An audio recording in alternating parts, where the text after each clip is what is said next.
लाहौर समेत फ़िज़ाई आलूदगी में पंजाब सर-ए-फ़हरिस्त शहरों में 30 एयर क्वालिटी मॉनिटर्स की तनसीब कर दी गई है। सीनियर सूबाई वज़ीर मरियम औरंगज़ेब ने कहा है कि इस निज़ाम से एयर क्वालिटी की मुसलसल निगरानी होगी। ये मुस्तकिल हल की तरफ एक कदम है। लाहौर में फ़िज़ाई आलूदगी की निगरानी के लिए मॉनिटर्स की तादाद 8 हो गई, जबकि 5 मोबाइल एयर क्वालिटी मॉनिटर्स पहले ही लाहौर में काम कर रहे हैं। सीनियर सूबाई वज़ीर मरियम औरंगज़ेब ने कहा कि तमाम मॉनिटर्स माहौलियाती तहफ़्फ़ुज़ के इदारे के मरकज़ी कंट्रोल रूम से जोड़े गए हैं। जदीद डिजिटल निज़ाम फ़िज़ाई मयार के आलमी इत्तलाती निज़ाम से भी मुंसलिक होगा। लाहौर समेत फ़िज़ाई आलूदगी में पंजाब सर-ए-फ़हरिस्त शहरों में 30 एयर क्वालिटी मॉनिटर्स की तनसीब कर दी गई है। सीनियर सूबाई वज़ीर मरियम औरंगज़ेब ने कहा है कि इस निज़ाम से एयर क्वालिटी की मुसलसल निगरानी होगी। ये मुस्तकिल हल की तरफ एक कदम है।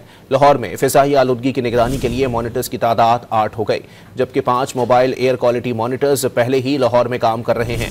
सीनियर सूबाई वज़ीर मरियम औरंगज़ेब ने कहा कि तमाम मॉनिटर्स माहौलियाती तहफ़्फ़ुज़ के इदारे के मरकज़ी कंट्रोल रूम से जोड़े गए हैं। जदीद डिजिटल निज़ाम फ़िज़ाई मयार के आलमी इत्तलाती निज़ाम से भी मुंसलिक होगा।